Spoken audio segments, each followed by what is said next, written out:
You are currently the only person in this conference.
You are now unmuted. Hola, buenas tardes. Jan, Leonel y Ramón, bienvenidos a la penúltima clase magistral. Antes de comenzar, ¿me logran escuchar? ¿O está ok el audio? Por favor, si alguien me puede comentar.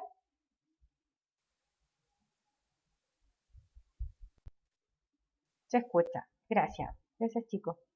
Bienvenidos entonces, buenas tardes. Y comenzamos a ver el material del día de hoy. Bueno, le envié el material a Constanza para que se los haga llegar. Yo no sé si se los envía por WhatsApp o se los va a enviar por correo electrónico, pero ella ya lo tiene en mano para que se los pueda, si es que no les ha llegado, le puedan hacer la consulta, porque de repente está como cargadita de trabajo. Ya no es descuido, es que a veces estamos medio ocupaditos, así que eso. Vamos a ver que la documentación... Super Leonel, muchas gracias.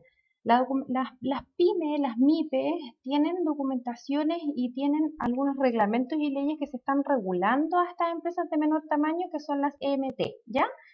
Hay una ley que se pronunció el día 3 de febrero del año 2010, que es la 20.416, con una modificación que hubo en junio del año 2020, así que esta modificación está fresquita, y es la modificación a través de la ley 21.236 de la fecha que ya les comenté, del 9 de junio del año 2020.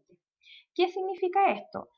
Primero, determinar que las empresas se regulen a través de distintas formas y se clasifican más bien de distintas formas. Para el caso del Servicio de Impuestos Internos, por ejemplo, ellos van a ver la cantidad de ventas anuales y en base a esas cantidades de ventas anuales la va a clasificar dentro de estos rangos: micro, pequeña o mediana empresa o grandes empresas o grandes contribuyentes. Eh, no así, por ejemplo, para la inspección del trabajo, que ellos no les interesa la cantidad de ventas que tengan anuales. A la inspección del trabajo lo que le va a importar es la cantidad de trabajadores que pueda tener, ¿ya? Para efectos tributarios, entonces las empresas se clasifican aquí, ¿ya? Dentro de las ventas anuales, en donde nosotros tenemos entre 0 a 2.400 unidades de fomento, de 2.401 a 25.000 y sobre 25.000, uno debe decir ahí, les pido disculpas por el error, hasta 10.000 UF anuales se clasifican como medianas empresas. Esto en base a el tema tributario. ¿Qué pasa con esto? Que la ley incluye algunas normas de institucionalidad que son generales, algunas modificaciones y algunas nuevas normas que están vigentes a través de esta nueva ley que se hizo el 9 de junio del año 2020. ¿Y qué es lo que pasa con estas normas de institucionalidad, por ejemplo? Que ellos explicitan el rol del Ministerio de Economía y Subsecretaría de Economía, ya que de ahora en adelante pasan a denominarse de Economía y Empresas de Menor Tamaño, lo que significa que está abordando entonces este segmento de empresas que están existiendo en nuestro país. En cuanto a qué, a promover el desarrollo de estas empresas de menor tamaño, coordinar políticas para el sector, facilitarle acceso a algunos programas, instrumentos de fomento, inversiones, de proyectos, etcétera. ¿Y esto para qué? Para fomentar que las empresas ojalá dejen de ser pequeña empresa y pasen a ser medianas y de medianas a grandes empresas. La idea de esto es siempre apoyar al pequeño o al contribuyente para que pueda ir subiendo entonces de cantidad de ventas anuales y por ende también pueda acceder a otro tipo de beneficios. ¿Qué pasa con esto? Que además se crea un consejo consultivo público-privado que está presidido por el Ministerio de Economía y existe una división dentro del ministerio que habla de las empresas de menor tamaño, lo que indica que aquí hay algunos puntos que se van a empezar a aplicar no como excepción, sino que como un punto aparte o como un punto dirigido a estas empresas que están clasificadas dentro del concepto de empresas de menor tamaño, que son las micro, pequeñas y medianas empresas. Estos criterios generales ayudan en la transparencia de los procedimientos de fiscalización, por ejemplo, y o cobro de multas que puedan haber en base a alguna fiscalización o procedimiento del ente regulador. Las modificaciones a las leyes existentes, por ejemplo, tenemos cambios en el Código del Trabajo, a la Ley de Rentas Municipales, al libro 4 del Código de Comercio, que habla de las quiebras o liquidación, más bien que esa es la forma que se está hablando hoy en día, a la Ley de Protección al Consumidor y a la Ley de Competencia Desleal, que la vamos a ver enseguida, ¿ya?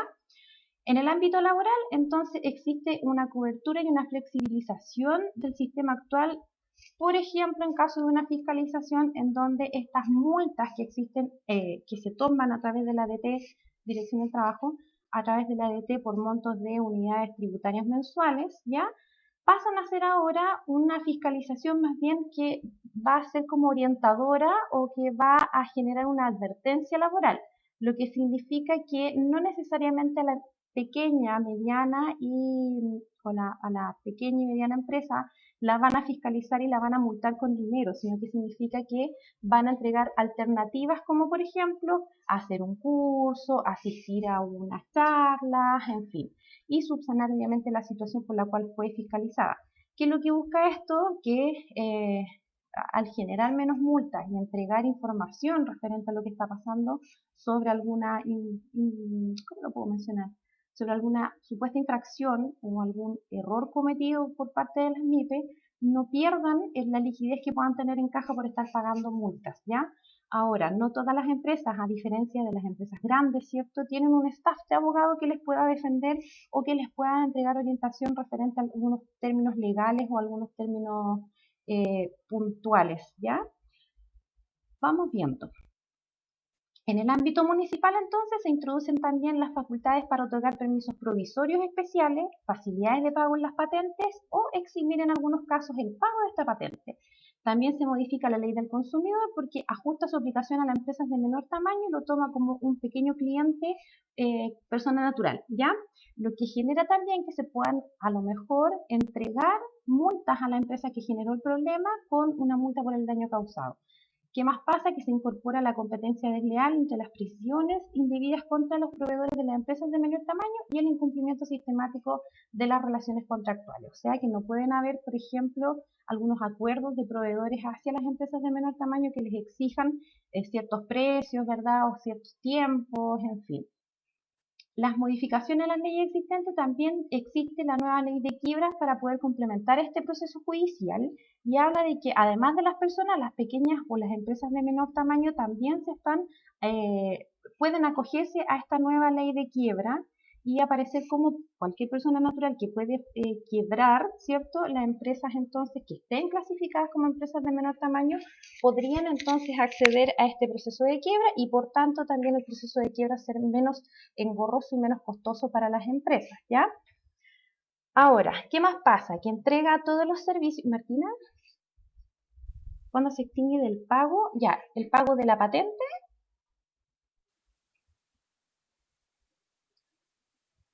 Ya, es que eso ya lo tiene, la verdad es que yo no manejo los requisitos de la extinción del pago de las patentes municipales porque eso ya tiene que ver con la ley de rentas municipales, ¿ya? La cual yo no manejo, si yo le mentiría si estuviera diciendo en el inciso cuarto del párrafo 5, en fin, le estaría metiendo cuchufleta, como se dice en buen chileno, ¿ya? Pero sí existen algunas excepciones del pago de estas patentes y generalmente están calificadas más bien con el tipo de empresa que también aquí tenemos que ver, por ejemplo, las empresas de menor tamaño o las microempresas familiares, que son las que se crean a través de la empresa en un día, ¿cierto? A través de la OMIL, cumpliendo ciertos requisitos de poder utilizar un domicilio que no necesariamente pueda ser, por ejemplo, el domicilio del el dueño de la casa, en fin, ahí hay otros requisitos que tienen que ver también con la constitucionalidad de la empresa y los aportes, las ventas que pueda ir teniendo. Específicamente, Martina, ahí yo me declaro ignorante en los requisitos, no le podría decir cuáles son específicamente los requisitos para no pagar la patente, ¿ya? Ahora, ¿qué más pasa? Que también aquí entra a jugar alguien que se llama la Seremía de Salud. ¿Qué pasa con la Seremía de Salud? Que la Seremía de Salud también puede entregar algunos permisos provisorios de funcionamiento. Por ejemplo, las empresas que son calificadas como empresas de menor tamaño, ¿cierto? Y que elaboran en el caso de algunos, o por ejemplo, alimentación, ¿ya? Generalmente se les pide un requisito de pisos, ciertos lavables, murallas también que sean lavables en alguna zona, lavamanos, en fin. Entonces existe una facultad en donde la Seremi entrega ese permiso provisorio considerando que el contribuyente que está acogido a esta norma va a cumplir con estas condiciones en algún minuto en el caso de que se realice alguna fiscalización. ¿Qué pasa si la persona no cumple con los requisitos de funcionamiento o los requisitos que piden para el permiso provisorio y que pasa a ser un permiso definitivo?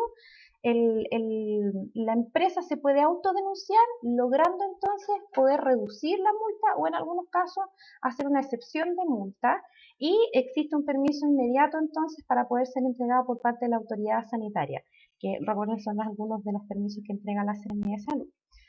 ¿Qué más pasa? Que se introducen normas de protección de los derechos de las micro y pequeñas empresas cuando actúan como consumidoras, por ejemplo, el comprar productos, a comprar materia prima, y esto pasa por un marco regulatorio por los acuerdos de producción limpia, APL. ¿Qué es lo que va a generar esto? Que incentive adopción, un sistema de apoyo a reorganización y un cierre de pequeñas empresas en situación de insolvencia. O sea, lo que viene a hacer esto es apoyar a que en definitiva la empresa no tenga que cerrar, ya menos porque tenga una menor liquidez porque está solamente pagando multas, ya aquí yo dejo de lado inmediatamente el Servicio de Impuestos Internos con Tesorería General de la República porque ellos no perdonan nada, a menos que exista un decreto, una resolución o algo que venga de los ministerios correspondientes, ya De lo contrario, los otros organismos que son fiscalizadores de las micro y pequeñas empresas, entonces están facultados para poder hacer excepción de algunas multas o la rebaja en su monto mínimo, ¿ya? La idea, vuelvo a insistir, es que las empresas no tengan que cerrar porque están pagando multas, porque las empresas pequeñas no tienen solvencia para poder pagarle a un abogado quizás o mantener un contador fijo en la empresa. Generalmente, ¿qué es lo que hacen? Se contrata el contador para que haga la declaración de impuestos mensuales y después la declaración de renta. Pero lo que busca esto, vuelvo a insistir, es que las empresas, más allá de ser multadas para que aprendan, es enseñarles a que no vuelvan a cometer el mismo error, ¿ya? Entonces, para buscar que las empresas no quiebren, se presenta una alternativa a la ley de quiebra existente que existe hoy en día, que no es utilizada por las empresas más pequeñas porque es muy complejo y costoso, entonces existe un proceso que es extrajudicial, que es exclusivo para empresas pequeñas con problemas o que estén próximos a entrar a algún problema de solvencia, ¿ya? Es como algo de la alerta temprana que le llaman ellos.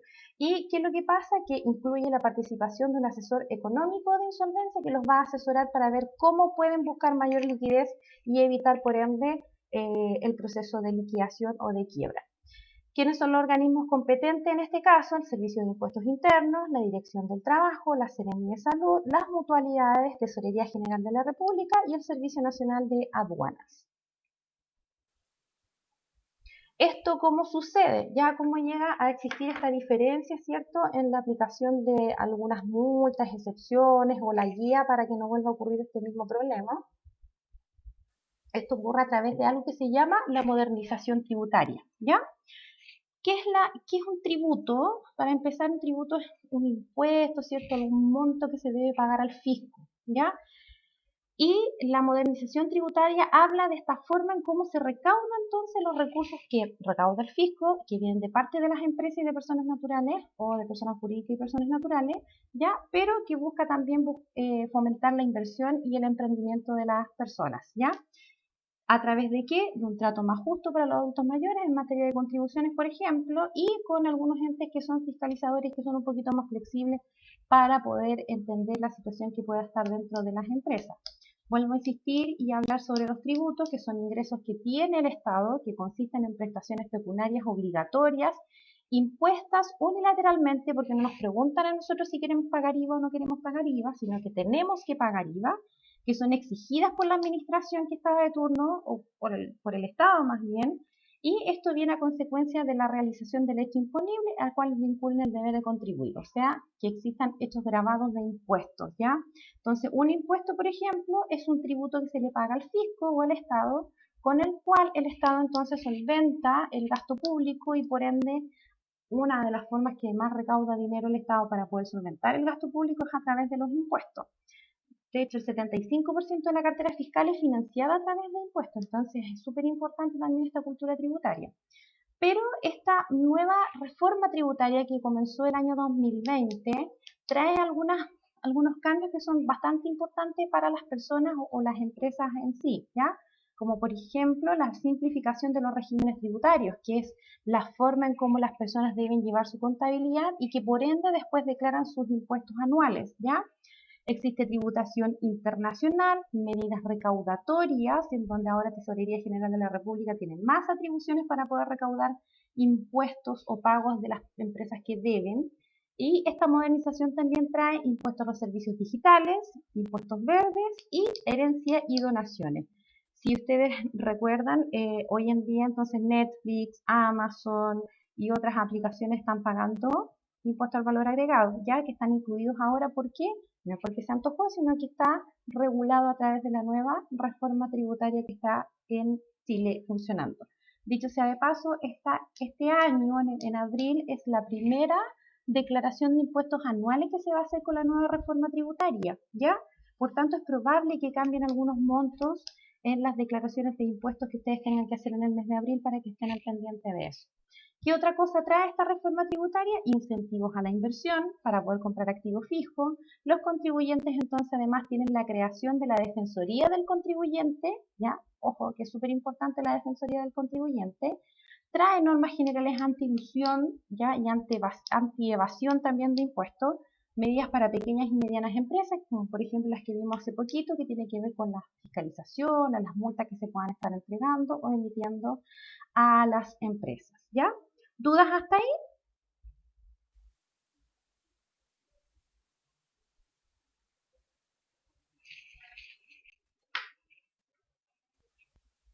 ¿No? ¿No hay dudas? Ok. ¿No? Ya, perfecto. Les comento, entonces ahora vamos a ver el tema de la boleta electrónica, lo vamos a conversar un poquito más detenido y les voy a presentar un video ahora referente a esto sobre el comentario que hace un experto en el área. You are now muted. Hola amigos y amigas, bienvenidos a un nuevo video.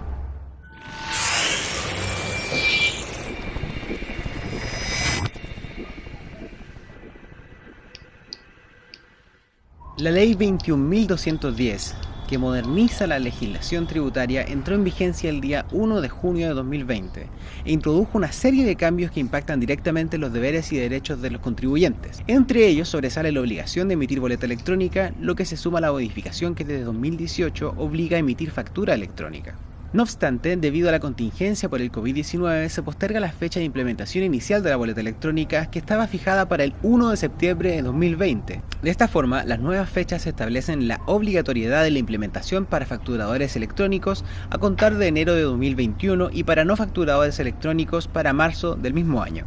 Esta medida persigue el objetivo de disminuir la evasión del IVA, uno de los impuestos de mayor recaudación del país, dotando al Servicio de Impuestos Internos de mayores acciones de tratamiento y fiscalización. Uno de los principales beneficios que reciben los contribuyentes con esta medida es el ahorro de tiempo que otrora invirtieran en timbraje de boletas físicas, además del consecuente ahorro de papel y almacenaje físico de documentos. Debido a la digitalización de las ventas, se optimiza el registro de estas y por ende se facilita la propuesta del formulario de impuestos F29.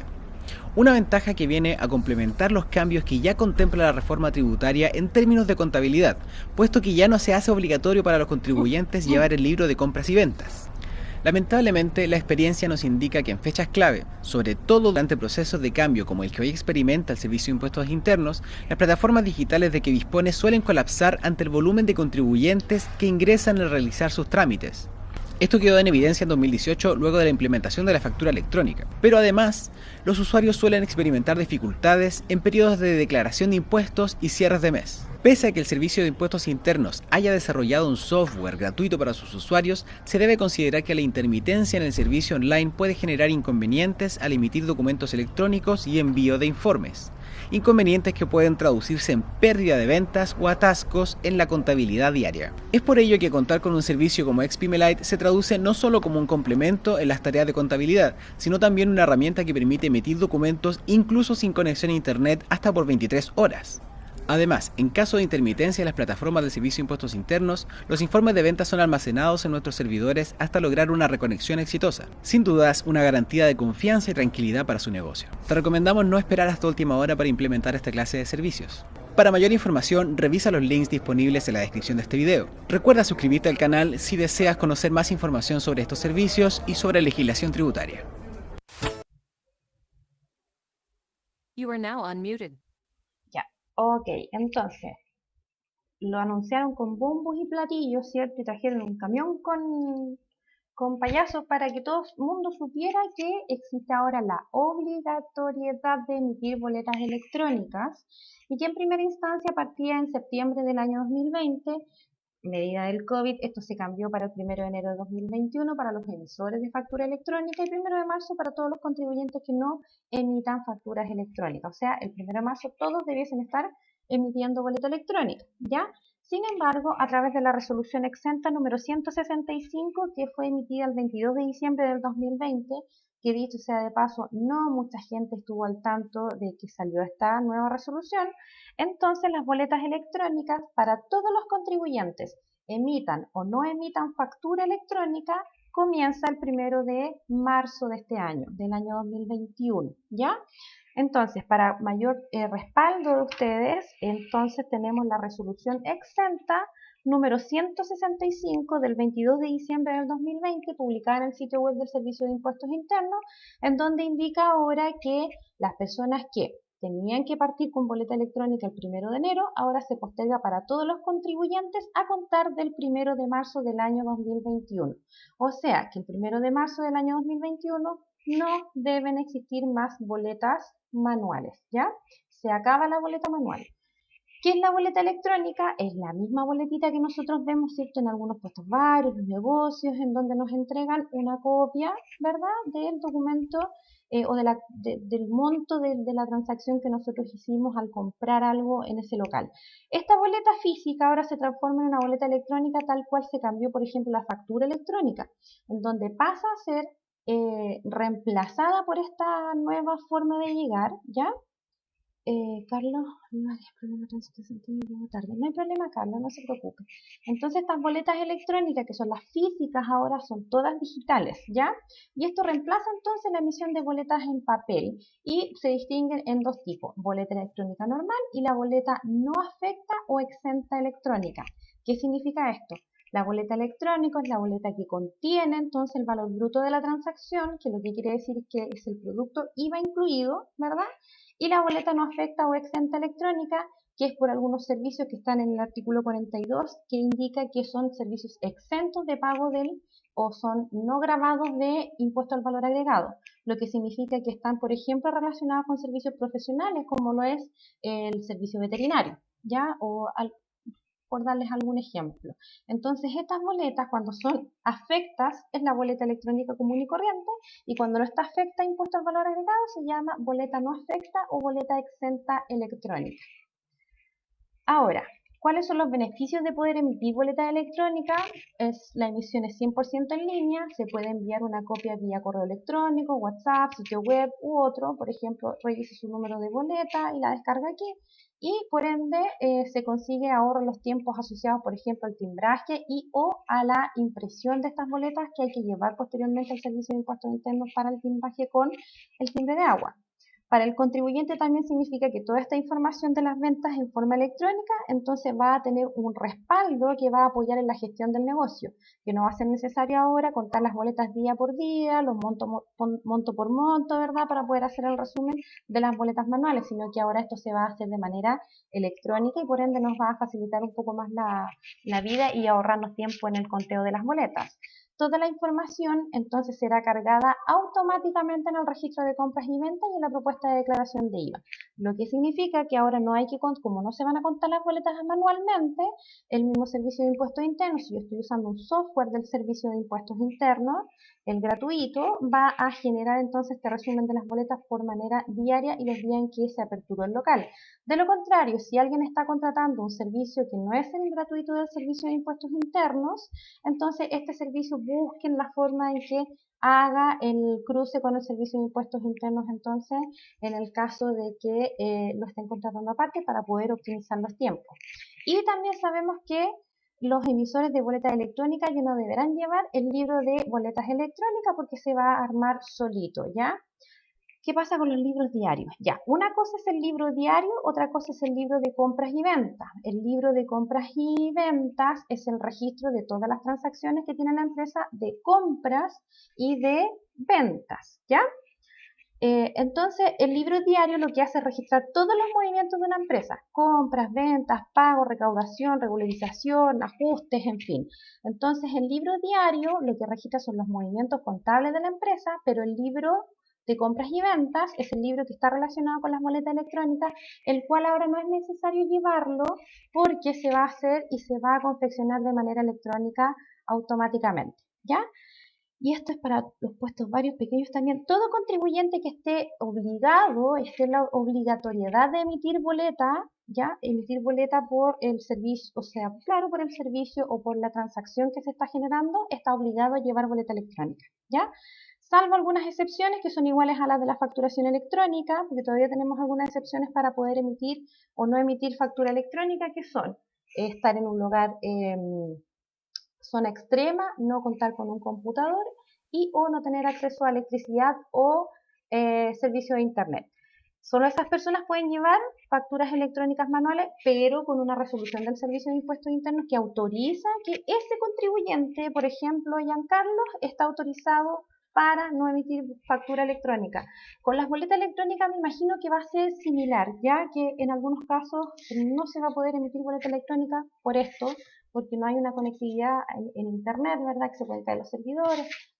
Sabemos que la realidad en Chile no solo se fija en Santiago, discúlpenme si hay alguno de ustedes es de Santiago, pero generalmente estas normas o estas nuevas prácticas que inventan tienen mucho que ver con la realidad que viven los creadores que están en la capital. Pero en las zonas, en regiones, por ejemplo, aquí yo tengo un contribuyente, tenía, porque ahora cerró su negocio, pero tenía un contribuyente que se demoraba 3 horas en llegar a tomar un bus y a caballo, ¿ya? Y era el único puesto vario que atendía 20 personas. Entonces, imposible que esa persona tenga internet ahí arriba. Con suerte, arriba de un árbol tomaba el teléfono para poder llamar en caso de una emergencia. Entonces, es difícil que esa realidad se traspase, por ejemplo, a todos los contribuyentes.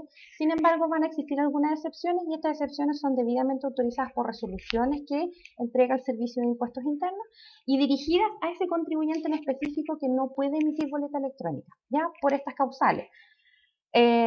Todo entonces contribuyente que esté en la obligatoriedad de emitir boleta, entonces lo tiene que hacer de manera electrónica a partir del 1 de marzo del año 2021. Acá mismo, volviendo a la pregunta, ¿quiénes están obligados a emitir las boletas en formato electrónico? Todos los contribuyentes que emitan boletas de ventas o servicios en papel, según los plazos indicados, sean o no sean facturador electrónico, o sea, todos el 1 de marzo. Todos los contribuyentes que inicien como empresa y deban emitir boletas de venta y servicio a consumidor final también deben emitir la boleta electrónica. ¿Ya? ¿Qué debe contener una representación virtual e impresa de una boleta electrónica? Casi lo mismo que vemos hoy en día en la boleta de papel, el nombre del documento que va a decir boleta electrónica o debiese decir boleta no afecta o exenta electrónica según corresponda el caso, el número de folio de la boleta, la fecha de la transacción, los datos del emisor, o sea, del contribuyente, ¿verdad? El monto del IVA pagado por dicha compra, el monto total pagado en la transacción y el detalle de los productos es opcional. Si alguien quisiera agregar el detalle de los productos, entonces eso va a ser opcional.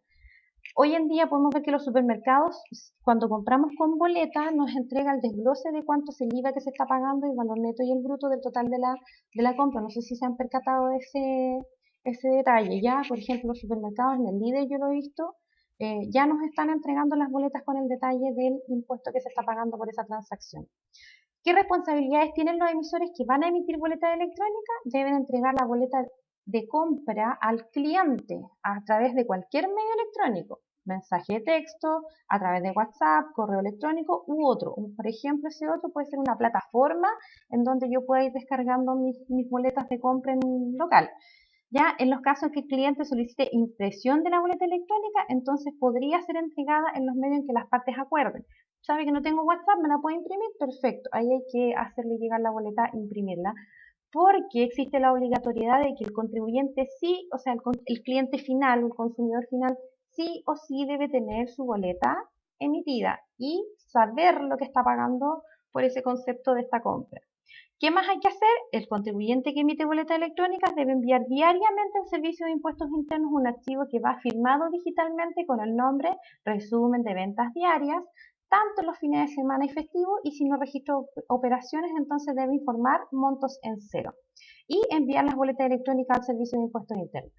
¿Qué es lo que pasa con este penúltimo punto, con el enviar diariamente al Servicio de Impuestos Internos el archivo firmado digitalmente? Lo que significa entonces que las personas que van a emitir boletas electrónicas de aquí en adelante tienen que comprar un certificado digital. Ya, el mismo que se compra para la factura, se tiene que comprar entonces un certificado digital que va a ser exclusivo para la emisión de boletas electrónicas. Por tanto, hay que considerar que ya tenemos un gasto adicional que es el certificado digital. Si es que yo compro o estoy adquiriendo un sistema de boleta electrónica que no es el gratuito del Servicio de Impuestos Internos. Si yo tengo el del Servicio de Impuestos Internos, entonces trabajo con el mismo certificado de la factura. Si yo tengo o prefiero utilizar otro software que sea del mercado o algún sistema que sea del mercado, entonces yo tengo que tener un certificado que va a ser exclusivo para las boletas electrónicas. Y también dice que se debe informar los fines de semana, festivos, y si no registra operaciones, informar los montos en cero. Lo que significa entonces que una vez cerrado el local, yo debiese estar conectándome al servicio de impuestos internos y mandar esta base de datos que se va a llamar resumen de ventas diarias.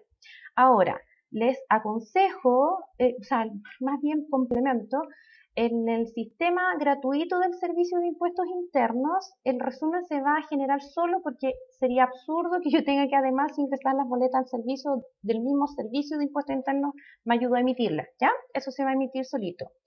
Y en el caso de las empresas que contraten un software que no va a ser el del servicio de impuestos internos, entonces una vez que se cierre el local y yo haga el cierre de la caja, firmo el certificado igual que la factura electrónica y esto solito lo va a enviar entonces a las bases de datos del servicio de impuestos internos. ¿Qué pasa si yo un día no abro? ¿Qué pasa si yo un día no tengo ventas? Entonces se entiende que va a ser el monto en cero, pero no estoy segura si va a preguntar la causal de por qué el monto es en cero. No estoy segura, ¿ya?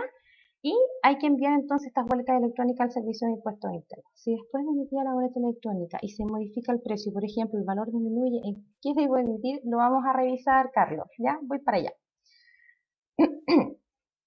¿Cuáles son los sistemas de emisión de boleta electrónica que existen en este minuto? Deme un segundito, Carlos, y le respondo enseguida porque lo tengo contemplado en la diapositiva. Ya existen ahora los sistemas de el gratuito del servicio de impuestos internos, que está operativo a contar del 1 de septiembre, en donde se puede hacer directamente desde la página del servicio de impuestos internos en la opción emisión de boleta electrónica y yo emito entonces las boletas que necesito para la operación de la empresa o del local.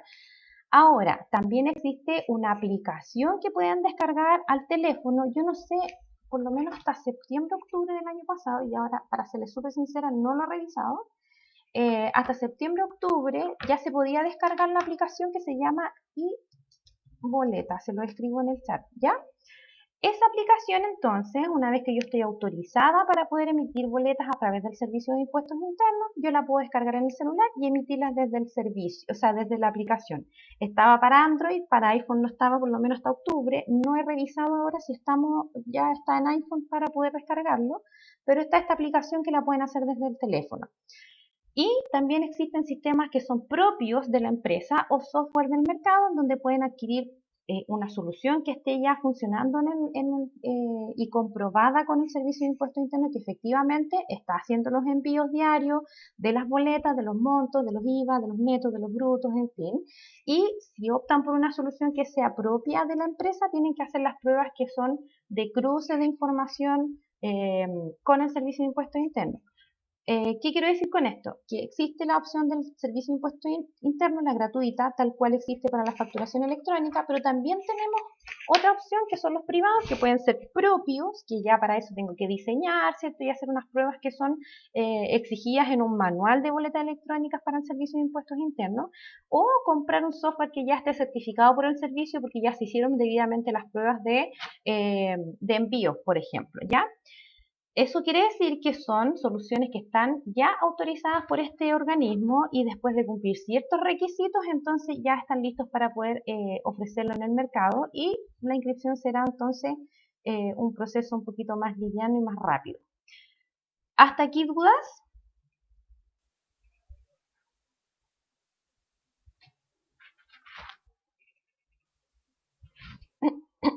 ¿No? Ya. ¿Qué pasa con las facturas versus las boletas? Las facturas, el comprador que quiere productos para revender, no para consumir, recuerden, tienen derecho al crédito, es decir, que se le reembolsa el monto del pago del IVA que realizó y que será asumido por el consumidor final. Y para hacerlo debe contar con la respectiva factura de compra, que es el documento tributario que está exigido por el Servicio de Impuestos Internos. Este documento que se le entrega al consumidor final, que no requiere de una factura para poder hacer el reembolso de este crédito fiscal, ¿ya? Por ley, no porque no quiera, no se le ocurre, es por ley, ya es a quien le corresponde pagar el IVA. Por tal razón, entonces la boleta no se individualiza al comprador y solo se anotan los productos vendidos y su valor. ¿Qué quiere decir con esto? Que las facturas electrónicas, como están dirigidas a un contribuyente que está haciendo la compra, ya compra que Por ende, puede ser mercadería que va a poner en vitrinas para la venta, que está comprando a lo mejor materia prima para poder transformar y elaborar un producto nuevo. Entonces, estas personas en donde compran con facturas que están dirigidas a este contribuyente pueden hacer uso del IVA crédito fiscal, o sea, rebajar el IVA débito, que es el IVA que tienen que pagar las empresas, ¿cierto? Por cada venta que realizan. En el caso de las boletas no son individualizadas, ¿ya? Y por ley sigue siendo tal cual, aunque ahora venga el desglose del IVA, no vienen individualizadas, o sea, no sabemos a quién está dirigida. ¿Y por qué no se puede hacer uso del IVA crédito cuando estamos comprando con boleta? Porque como no tiene la personalización o no sabemos a quién está dirigida, cualquier persona podría estar rindiendo entonces una boleta o cualquier organización podría estar emitiendo una boleta. Ya, a diferencia de las facturas electrónicas, una empresa que está autorizada para emitir boletas de ventas y servicios no debe enviarlas al Servicio de Impuestos Internos, según la resolución número 19 del año 2018, pero sí tiene la obligación de enviar un resumen diario llamado reporte de consumo de folios, ¿ya? En el caso de las facturas electrónicas o de las boletas, ahora se va a hacer un reporte de consumo de folios, según la cantidad de facturas que más o menos o boletas que están emitiendo, según lo que están informando en las declaraciones de IVA. Entonces, lo que va a pasar es que se van a ir consumiendo folios, ¿verdad? Y más o menos supongamos que la empresa está autorizada con 100 folios al mes y yo consumí 150, entonces voy a tener que pedir una autorización para poder consumir más folios de los más o menos que se están utilizando. Ahora, ¿qué pasa con la factura electrónica? Reduce los riesgos de fraude, los costos de impresión, genera una propuesta de pago de impuestos mensuales, ayuda en el control de las ventas y de las transacciones de una empresa, reduce los tiempos de ejecución y baja del margen de error de emisión, optimiza los procesos de cada empresa independiente del tamaño, porque ya no voy a estar ocupando tiempo para poder o para tener que estar anotando todas las facturas emitidas. En el caso de las facturas manual, no está vigente desde el 1 de febrero del año 2018, existían altos niveles de error al emitirla porque se estaba haciendo de manera manual, fácil de perderse, no ayuda al fisco en el control de los impuestos, no genera propuesta de pago de impuestos mensuales. Por eso también se consideran estos puntos para poder trabajarlos con la boleta electrónica. ¿Qué pasa con la boleta electrónica? Depende de Internet para su emisión, por lo que al problema podría recaer en los sectores donde aún no hay conexión, pero existen algunas soluciones contables o de software que permiten que puedas emitir facturas o boletas electrónicas sin tener una conexión a Internet y que posteriormente, una vez conectando el aparato a Internet, se van a hacer entonces todos los registros. ¿Qué es lo que pasa aquí? Que todas las personas debiesen tener copia de esa boleta al momento de salir del local.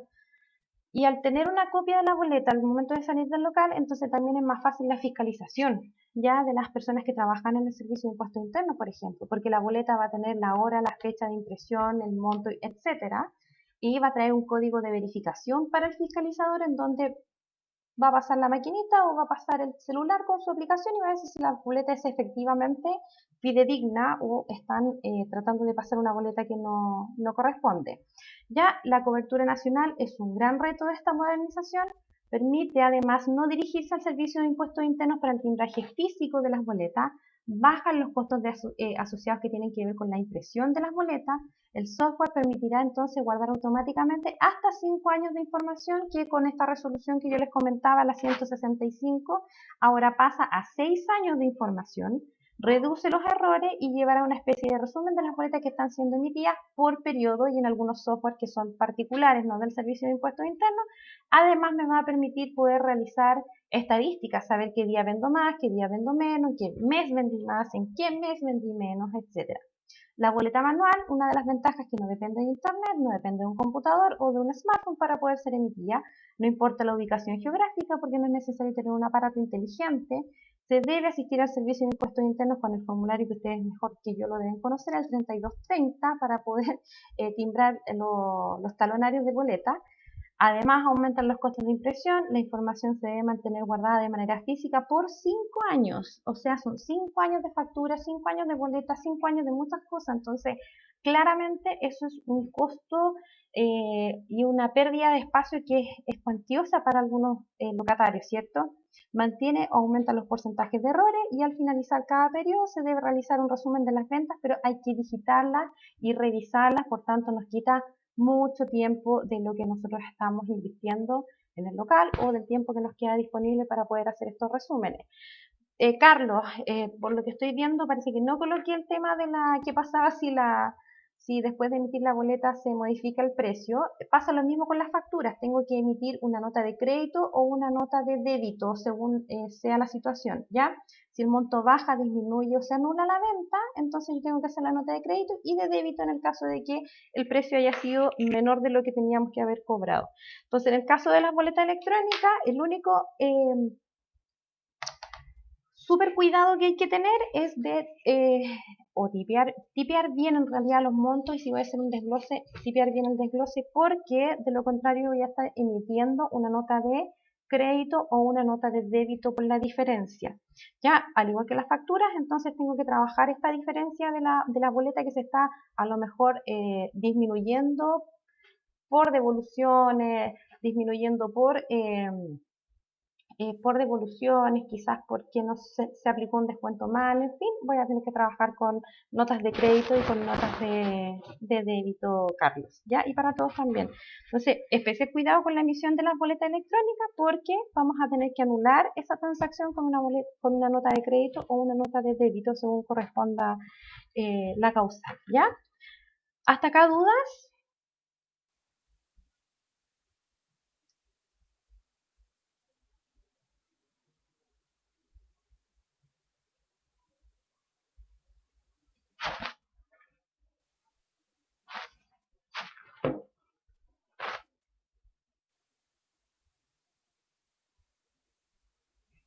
Bien, ya, súper. Seguimos entonces.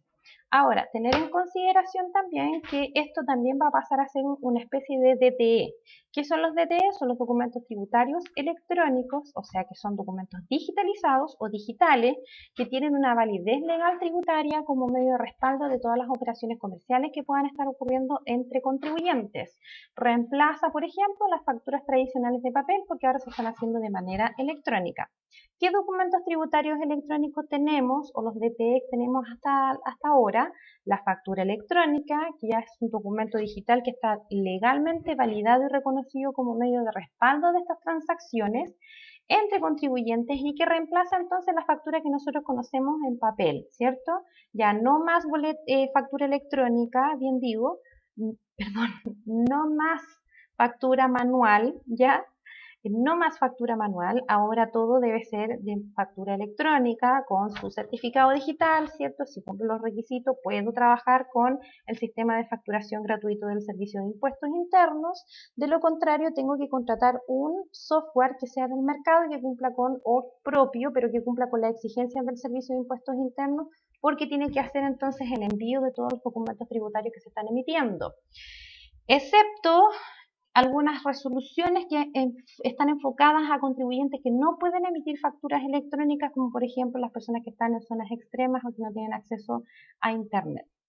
Otro de los documentos tributarios electrónicos, la nota de crédito, que se utiliza en transacciones de compras y ventas donde interviene un descuento que es posterior a la emisión de la factura y ahora posterior a la emisión de una boleta electrónica. ¿Por qué se puede hacer entonces una anulación, por ejemplo, por descuento? Anulación del total de la factura, por devolución de mercadería o descuentos que no son o no fueron aplicados al momento de la emisión de la factura. Esta nota de crédito es un comprobante que la empresa envía al cliente para poder acreditar entonces el menor valor determinado, el monto por el cual finalmente queda esta transacción, y esto se indica en la descripción de la nota de crédito, por qué estamos anulando y cuál es el monto que estamos anulando, si es el 100%, si es un porcentaje, en fin.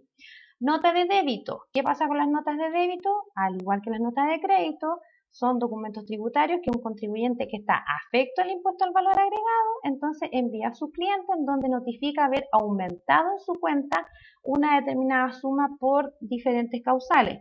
Puede ser mala digitación de la factura de origen, error de facturación, intereses por mora que no fueron calculados o cualquier otra situación o circunstancia que signifique el incremento o el mayor valor de un saldo que tiene esta empresa con su cliente.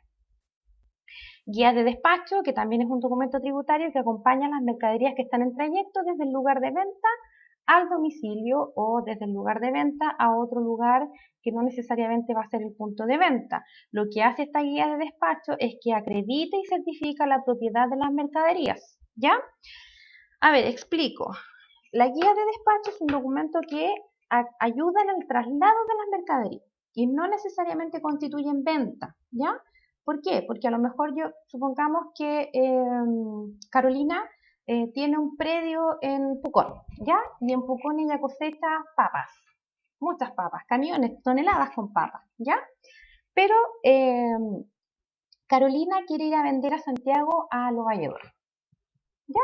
Entonces, es normal que a alguien le llame la atención en el trayecto desde Pucón a Los Valledor, un camión con muchos sacos de papa, y nos va a preguntar, oye, ¿usted por qué lleva esos tantos sacos de papa? ¿Y qué es lo que hace el conductor? Presenta la guía de despacho que dice, mire, yo llevo estas papas para Los Valledor porque resulta que ellas las van a vender. Perfecto, queda entonces acreditado el traslado de esta mercadería. Ahora bien, supongamos que Carolina en Pucón también tiene otra propiedad, en donde es un galpón, en donde ella guarda todas estas papas cosechadas y las vende más adelante o las vende en el mismo local. Y ella traslada desde el predio hasta este galpón, que está ubicado a lo mejor, supongamos, en Puerto Vara, ¿ya? Entonces traslada estas papas de un lugar a otro, pero no para venderlas, sino que para guardarlas. Entonces esta guía de despacho también acredita el traslado de la mercadería, pero no constituyendo una venta, sino que un traslado interno en la misma empresa, pero en otro lugar, ¿ya? Es lo mismo que pasa cuando las personas naturales estamos haciendo, me incluyo, las mudanzas. Se supone que las personas cuando se mudan de una casa a otra, para acreditar el traslado de todos los enseres de un hogar, por ejemplo, un camión o camionetas con refrigeradores, cierto, cama, ropa de cama, computadores, televisores, en fin, y no se crea que es un hurto o un robo. Entonces, ¿qué es lo que tiene que llevar una persona? Un salvoconducto que acredite este cambio de casa, ¿ya? Y con esto entonces queda respaldado de que no venga Carabineros o algún ente fiscalizador y le diga a usted para dónde va, devuélvase y le quite las cosas por no estar con el respectivo documento. La guía de despacho no necesariamente tiene que estar impresa, los choferes también pueden andar con la guía de despacho en su WhatsApp, en medio digital, y con esto respaldan entonces el traslado de la mercadería, ya sea por venta o por traslado simplemente entre un lugar y otro, ¿ya? Y esto entonces, ¿qué es lo que hace? Certifica la propiedad de las mercaderías y Carabineros de Chile o cualquier persona podría, o sea, y el Servicio de Impuestos Internos también, pero muy pocas veces, podría entonces llegar a criticar la propiedad de las mercaderías y para eso existe esta guía. Y exige la exhibición de este documento para evitar que se puedan pensar que son de dudosa procedencia. Por eso es importante la guía de despacho. Algunas personas trasladan mercadería con la factura. O sea, claro, venden, trasladan mercadería y emiten la factura, ¿ya? Pero no necesariamente la gente paga al tiro. Hay algunas que esperan que llegue la mercadería al local y una vez que llega la mercadería al local dice, ya sabes que llegó, está todo correcto, factúrame. Entonces también ahí utilizo la guía de despacho para poder acreditar entonces este traslado de la mercadería de un lugar a otro. Tenemos las boletas de compra, venta y servicio, que es el documento tributario más común de tipo contable y deben entregarlo todos los comerciantes a los consumidores finales que compren un determinado artículo, ¿ya? Esta boleta es obligatoria para todo comerciante, ya solo se eximen las boletas o dejan de emitirse cuando la boleta sea menor a 180 pesos y en todo caso en que el contribuyente tenga muchas ventas en el día inferior a 180 pesos, entonces al final del día tiene que hacer una sola boleta por la suma de todas las ventas menores a 180 y emitir una boleta por todas esas ventas pequeñas, ¿ya? Entonces, es la boleta que nosotros conocemos como la que viene del negocio, ¿cierto? Vamos a comprar a la panadería, en fin. Esa es la boleta de compra-venta. ¿Qué más tenemos acá? Las boletas de servicio, que es un documento tributario que está exento del pago de impuesto al valor agregado y siempre y cuando tributen en el impuesto de primera categoría, o sea, son personas o son entidades de primera categoría, empresas con legalización, con inscripción, con RUT propio, ¿verdad? que están prestando un servicio que está calificado como exento o no afecto a impuesto al valor agregado. Ejemplo, el servicio veterinario. Ya vuelvo a insistir en el servicio veterinario. ¿Por qué? Porque es una consulta que prestan servicios o profesionales que están calificados en este artículo número 42. Creo que es el 42 número 2. Y hay una nómina que dice, solo estas personas pueden emitir una boleta no afecta o exenta. Ya supongamos que hay una empresa de contadores y ustedes van y contratan el servicio, entonces ellos debiesen darle una boleta no afecta o exenta. Si ustedes contratan un arquitecto que tiene una empresa, contratan una firma de abogados, también vienen estas boletas que son no afectas o exentas porque estamos hablando de un servicio profesional. Por aquí me preguntan también de repente qué pasa con el servicio de seguridad, qué pasa con el servicio de aseo, por ejemplo, que también es un servicio, pero no está tipificado dentro de los servicios que son profesionales. Por eso, como no están en la listita de los servicios profesionales, esos servicios, que si bien es cierto son un servicio, entonces están afectos al impuesto al valor agregado. Y finalmente, la boleta de honorarios. Ya boleta de honorario, obligación para todas las personas que reciben ingresos generados a través de la prestación de servicios personales de actividades clasificadas como segunda categoría, ya, como segunda categoría, y que están determinadas en la ley de impuesto a la renta. La tasa es de 10,75, pero en este minuto la tasa se ajustó y ahora la nueva retención de la boleta de honorario sube al 11,5% a partir del 1 de enero del año 2021. Ya no más el 10,75 de retención, ahora es el 11,5% el de retención para una persona que está emitiendo una boleta de honorario, ¿ya? Sobre este valor. ¿Quiénes emiten entonces? Todos los profesionales, personas que desarrollan alguna ocupación lucrativa, sociedades de profesionales, directores y consejeros de sociedades anónimas y auxiliares de la Administración de Justicia. Todos quienes estén calificados según lo indica el impuesto a la renta, ya, entonces, como estas actividades, entonces deben tener una emisión de boletas de honorarios y la tasa de retención ahora se ajusta al 11,5% de la prestación total. Listo, chicos. ¿Dudas, consultas, sugerencias, alguna cosa que quieran aclarar, que quieran complementar, que necesiten ahora, aprovechando que nos quedan unos minutitos de clase?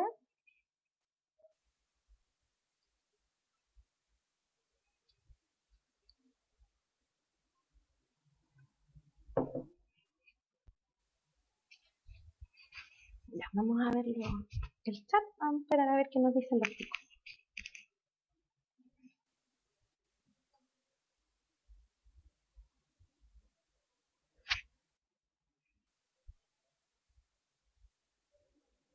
¿Cómo van con el avance de sus módulos? Muy bien, el tema de la boleta afecta y boleta exenta. Ya. Cuando nosotros compramos un bien, por ejemplo, 1 kilo de azúcar, ya estamos comprando 1 kilo de azúcar, algo que es tangible, que lo podemos tocar, ver, percibir, oler, disponer de él. Nosotros estamos comprando un bien que está afecto a un impuesto que se llama impuesto al valor agregado, que es el 19% equivalente al IVA, ¿ya? Entonces, ese bien que nosotros vemos y que estamos revisando, ¿verdad? Y que, vuelvo a insistir, es algo que nosotros podemos tocar y podemos disponer de él, ese bien está afecto a este impuesto al valor agregado que es el 19%. Por tanto, es una boleta afecta a IVA. Y ahí estamos hablando de afecta o no afecta, pero al impuesto al valor agregado. También tenemos empresas de primera categoría, que son los que hicieron la iniciación de actividades, que fueron al servicio de impuestos internos, ¿verdad? Obtuvieron un RUT o les entregaron el mismo RUT de la persona natural, según sea el caso de la constitución, ¿ya? Del tipo de empresa que armaron, y prestan un servicio. No venden precisamente azúcar, por ejemplo, ¿ya? Prestan un intangible como, por ejemplo, el servicio veterinario. Cuando yo voy a la clínica veterinaria y yo no estoy pidiendo factura, entonces a mí en la clínica me deben entregar una boleta que se llama boleta no afecta o exenta, ¿ya? ¿Por qué? Porque al ser un servicio profesional que está dentro de la categoría del artículo 42 número 2 de la ley de impuesto a la renta, dice, estos servicios, hacer servicios profesionales, no están afectos a IVA. Por tanto, a mí me cobran el monto neto de la transacción. Ejemplo, llevo a mi perrito, vamos a llevar al Taki a control. Y en el control me dicen, a ver, la consulta cuesta 10.000 pesos. Y lo revisaron y el perrito está sanito. Entonces, al salir, a mí me cobran y yo pago los 10.000 pesos incluido, o sea, sin impuesto porque es un servicio profesional que está tipificado dentro de esta categoría, ¿ya? Si yo estoy prestando un servicio que no está dentro de esta categoría de los servicios profesionales, entonces a mí me aplican o me venden una boleta que está afecta al impuesto al valor agregado. En el caso de los servicios que son profesionales, de una empresa que está acogida o que está iniciada ante el Servicio de Impuestos Internos como primera categoría, entonces esos son boletas que no están afectas al IVA o que son boletas exentas de impuesto al valor agregado. Ahora, si en la misma veterinaria yo aproveché la visita y encontré un collar que me gustó para mi perrito, ese collar sí está afecto a IVA. Entonces una boleta afecta. Ya, el servicio sigue siendo una consulta, ¿cierto? Profesional, entonces no está afecta a IVA. Pero si yo compro la chichería que venden ahí, por ejemplo, el collar, el alimento, ¿qué más puedo encontrar ahí? No sé, pañuelito, el arnés, en fin, eso sí está afecto a IVA. Los remedios que me puedan vender en la misma clínica también están afectos a IVA, pero el servicio no, porque es un servicio profesional. Entonces ese servicio yo pago el monto neto. Y del monto neto, independiente que la empresa tenga ventas afectas o no afectas al impuesto al valor agregado, del monto neto de la transacción es donde se calcula el PPM. ¿Ya? Ojo ahí que el PPM siempre me lo van a calcular en base a las ventas netas. ¿Por qué? Porque no todas las empresas tienen ventas afectas al impuesto al valor agregado. Marcelo, no sé si logré ayudarlo un poquito ahí o me expliqué bien más bien.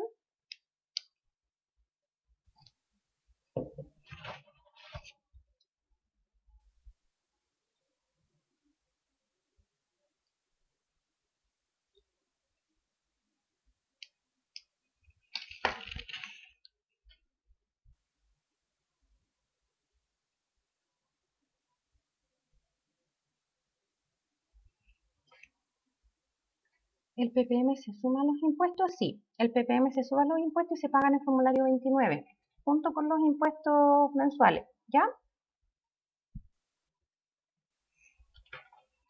Yo instalo aire acondicionado y tengo que dar boleta, entonces, por lo que entendí, tendré que dar una boleta afecta. Exacto, porque no es un servicio profesional que esté dentro de esta categoría de servicios no afectos a IVA, ¿ya?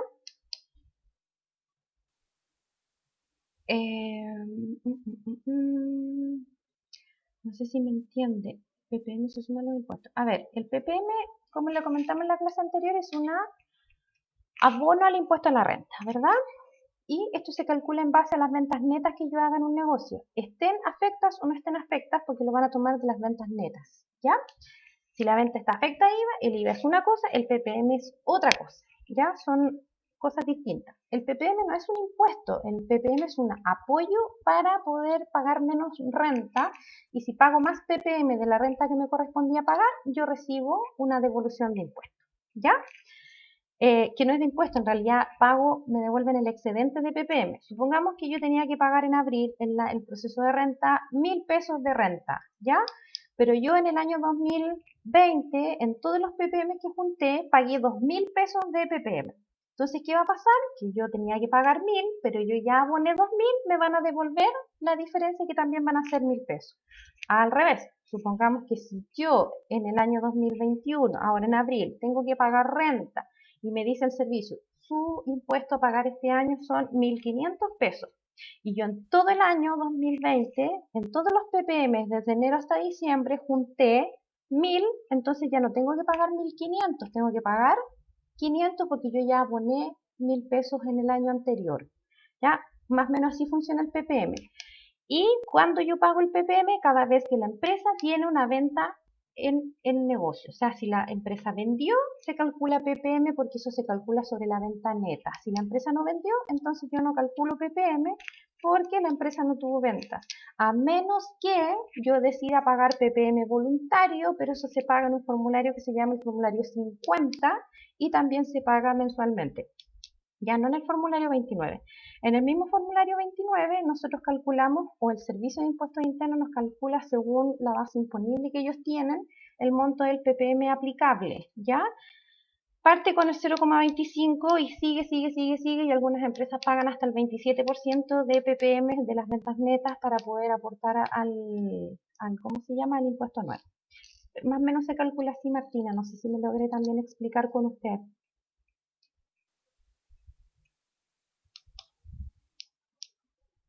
¿Sí? Ya. Entonces, si usted vendió 100 o 100 y su ppm o su monto a calcular es el 0,25%, usted por 100.000 pesos, por ejemplo, por 0,25%, usted tiene que pagarle al fisco 250 pesos, aparte del IVA determinado. ¿Ya? Porque el IVA, como le digo, es un impuesto que se calcula sobre las compras, sobre las ventas, ya sobre las notas de crédito, sobre las notas de débito, emitidas y o recibidas. Pero el ppm solo sobre las ventas netas, ¿ya? Y dentro del formulario entonces hay un cuadrito que dice pago provisional mensual y le calcula un porcentaje. Yo puedo pagar más.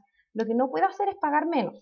Ya eso imposible que yo lo pueda hacer a menos que el fisco diga a través de una resolución, señores contribuyentes, este mes nadie paga ppm, pero eso es como poco probable porque con el COVID no. A lo más hubo una suspensión de pago de impuestos en 3, 6, 12 cuotas o aplazarlo 2 meses más y bajaron las tasas de ppm, pero nunca las disminuyeron a cero. Entonces, si hay una venta, calculen el neto y ahí toman el porcentaje. ¿Puedo pagar más, pero no puedo pagar menos de lo que el fisco me está exigiendo que yo tenga que pagar. ¿Más dudas, chicos? ¿Consultas?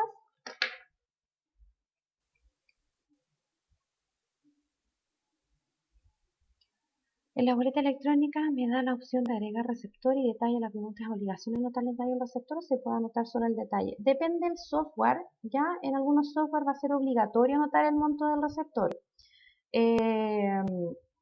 Por ahora no es obligación anotar el nombre del receptor. Ya por ahora no es obligación.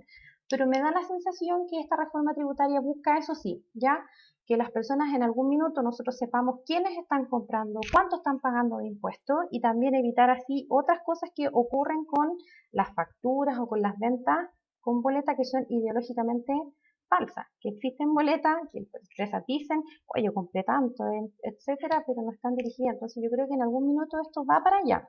Pero por ahora no es obligación anotar ¿cómo se llama? El receptor de la boleta y el detalle. Lo que sí tengo que tener como prioridad y como exigencia, lo mismo que tenemos ahora en las boletas físicas, que nos preguntan el RUT del contribuyente, ¿verdad? Que está emitiendo la boleta, la razón social, la dirección, el giro y el monto y la fecha. Ya, más además va a tener un folio. Esa es la obligación por ahora. El detalle de la mercadería que yo estoy vendiendo o a quién está dirigida no es una obligación.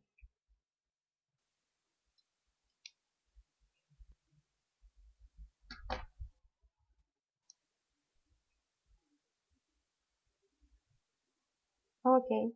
¿Sí, con más dudas?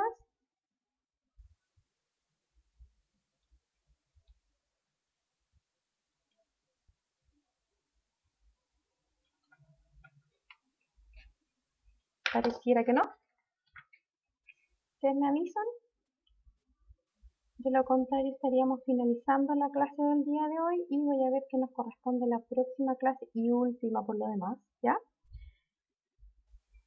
Informes contables, ¿ya? La próxima clase es el día 22, esto es el día viernes, no el jueves. El viernes 22, igual a las 19 horas, tenemos la clase final, que es la clase número 9, perdón, que habla de informes contables y trabajamos de 7 a 8 de la tarde, pero esta clase no va a ser el jueves, va a ser el día viernes, ya por un tema de calendario que teníamos que fijar con la empresa. Así que el viernes a las 7 de la tarde sería la última clase de informes contables. No sé si quieren abordar algún punto en específico para aprovechar la última clase o de lo contrario hablamos de los informes contables. Si es que les queda alguna duda, para aprovechar de repasar, de apuntar ahí, la última horita que les queda.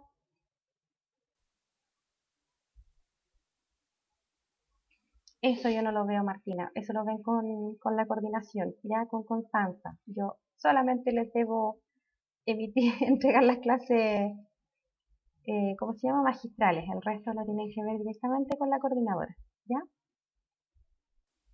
Bueno, si de aquí al viernes, se aplazo hasta el jueves les voy a dar, porque yo el viernes ya tengo que preparar la clase, ¿ya? Les envié un material hoy día en la mañana, donde iba un link, y en el link tenía un detalle de las declaraciones juradas, Carolina, ya para que lo puedan leer, ¿ya? Además del el manual de cuentas del Servicio de Impuestos Internos, que también estaba junto, y una pequeña clase de contabilidad que esa iba con otro formato. Pero en el link ahí pueden ver las declaraciones juradas. Ya no sé si se los hicieron llegar por correo o por WhatsApp, pero estaba ahí en un link que iba en la información. En las declaraciones juradas, sí, sí se puede profundizar un poco en las declaraciones juradas, pero es que, a ver, el único pero es que hay muchas declaraciones juradas, muchas, ¿ya? Y no todas las empresas utilizan todas las declaraciones juradas. Ese es el único pero. Entonces, podríamos hablar de honorarios, de remuneraciones, de créditos quizás, o tocar 3 o 4 declaraciones porque no todas ven, pero las generalizadas las podríamos conversar. Ya, ahora, para más información sobre las declaraciones juradas, igual hay que tener en consideración otros datos, ¿ya? Y a lo mejor los podría marear un poquito con el tema de la confección, pero no está de más, como dice Carolina, profundizar en el tema de las declaraciones juradas para poder ver cuáles son las que, por ejemplo, utilizan las pymes. Les recuerdo que lo ideal es que las declaraciones juradas las hagan con un contador que sepa la información que se está entregando, porque una declaración o fuera de plazo o mal hecha que tengan que rectificar les puede traer multas asociadas, ¿ya? La vamos a anotar aquí entonces, declaraciones juradas para pymes, viernes dije 22, no, viernes, ¿cuánto estamos? Sí, ya. Vamos a tomar entonces las que se utilizan en las pymes y aclarar un poquito más o menos para qué son y qué es la información que nosotros tenemos que ingresar a esas declaraciones juradas, ¿ya? Estaríamos entonces, chicos, con la clase del día de hoy. Yo me tengo que conectar a otra clase ahora, por eso las tengo que abandonar en la, en la clase de ahora, ¿ya? Y cualquier duda, si saliera de aquí al día miércoles o jueves en la mañana, consúltenle a Constanza si me la puedo llegar para ver si la alcanzo a incluir en la clase del día bien, ¿ya? Espero que estén muy bien. Excelente semana para todos ustedes. Que el calor no nos mate porque hace mucho calor el día de hoy. Cuídense, por favor, que esta cosa todavía sigue avanzando y parece que se volvió más mala persona que buena persona. Y espero entonces que el día viernes nos podamos conectar a las 7 en punto para que no nos atrasemos con los contenidos, porque ya que es la última clase puede ser un poquito más larga, ¿ya? Y eso, pues sí que espero que nos volvamos a ver el día viernes. Un abrazo para todos ustedes, una excelente semana y que les vaya súper, súper bien y sigan cuidándose. Que estén bien. Chao, chao. You are now muted.